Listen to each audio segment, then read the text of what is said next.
Thank you very much, Mr Deputy Speaker. We're all absolutely shocked at the horrific scenes of destruction in Burma caused by Cyclone Nargis.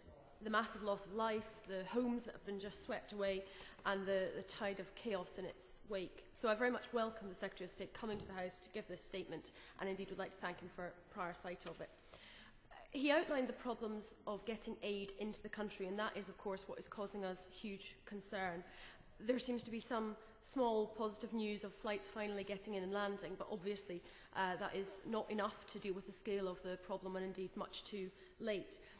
What is his assessment of whether this delay is in any way linked to the constitutional referendum that was due to be held this coming weekend, and the worry that the military junta have that would lead to foreign criticism if foreign nationals were allowed in? Does he think that's the case? Is the referendum still planned to go ahead? And would he agree that it's absolutely unacceptable for the internal political concerns of the Burmese junta to stand in the way of getting aid to the thousands of people who are suffering? There are, of course, many political problems in Burma, and we have great fears about the human rights situation, which are often raised in this House. But does the Secretary of State agree that it is vital that the sole priority at the moment is to get the aid and the emergency response to the disaster? And indeed, it's important that we get that message out, indeed, if that is able to help the military regime to allow the aid workers to get in. I very much welcome the £5 million of aid pledged by DFID. Will the Secretary of State confirm that that is additional to the aid programme that we currently have, and indeed that that figure will be under review, and if the situation develops as we expect it will, and indeed the scale of the problem is greater, that could indeed rise? Also, it's important that the aid is coordinated well, and so what discussions has he had with our EU partners, both in terms of encouraging them to similarly donate, but also so that we can work together on that aid? I was interested to hear the point about the visa-free access for nationals in the ASEAN countries, and I wonder whether he's also having discussions with our teams there also to encourage those countries to provide aid workers and encourage them to give aid. Clearly getting the regional powers involved is very important. I just wanted to also ask the Secretary of State, because there was no mention in his statement about the number of UK nationals affected, but I believe the FCO have said there are currently 17 Britons unaccounted for. I would just ask what support is being made available for their families, and indeed, is there any kind of helpline for those in the UK who are concerned about family or friends in Burma? Is there a central point that they can go to find out information? And finally, Mr Deputy Speaker, the Secretary of State mentioned the tsunami. The British people were amazingly generous in donating to that appeal in 2004. Many of our constituents will be appalled at what they see on the television and the pictures of devastation, and will want to help. Is there a central appeal that they're able to donate to? Mr Deputy Speaker, let me seek to address each of those points in turn. Firstly, in relation to the constitutional referendum, my understanding is that there are now indications that the referendum will be suspended in those areas affected by the cyclone, but if I am circumspect in my remarks today, it is merely to echo the sentiment that the Honourable Lady suggested, which is our sole priority today needs to be to get humanitarian aid to those directly affected by the tsunami. I think it was the Condoleezza Rice, the United States Secretary of State, who said this is not about politics, this is about getting humanitarian aid to those who require it. And I think that needs to be, as she indicated herself, the overriding sentiment of our remarks today.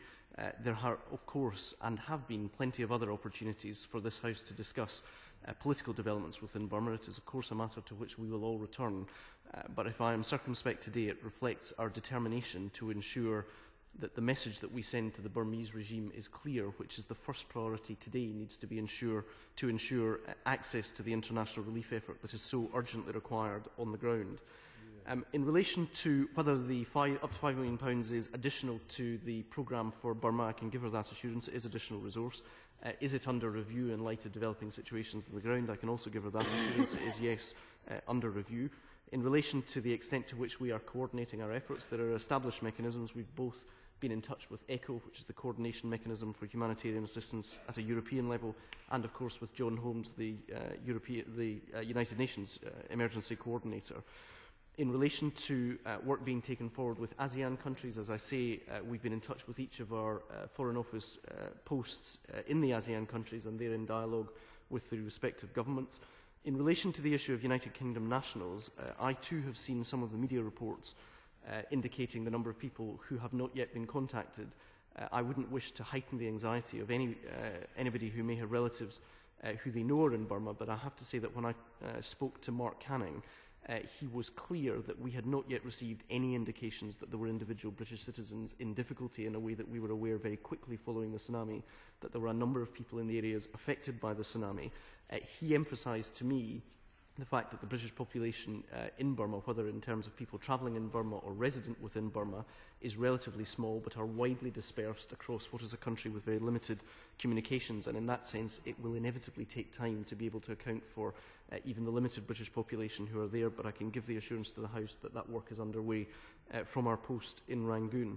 In relation to how best to provide information to anybody concerned in relation to relatives, I would make the plea that they contact the Foreign Office, and the first port of call should be the Foreign Office website, where historically people have come to be able to trust the advice to travellers which is provided on the FCO website, and I will certainly undertake, following this statement, to raise the matter with my colleague ministers in the Foreign Office that these concerns have been raised. Finally, in relation to how any of our constituents can reflect the generosity of spirit that was so evident at the time of the tsunami in relation to this particular disaster, as I say, the Disasters Emergency Committee have launched an appeal today. There are adverts, I understand, in British newspapers today, and it is anticipated that there will be broadcast advertisements this evening. So there will be publicity around how members of the public can register their support in support of the efforts that are being made, not just by the British Government, but actually also by the British NGOs.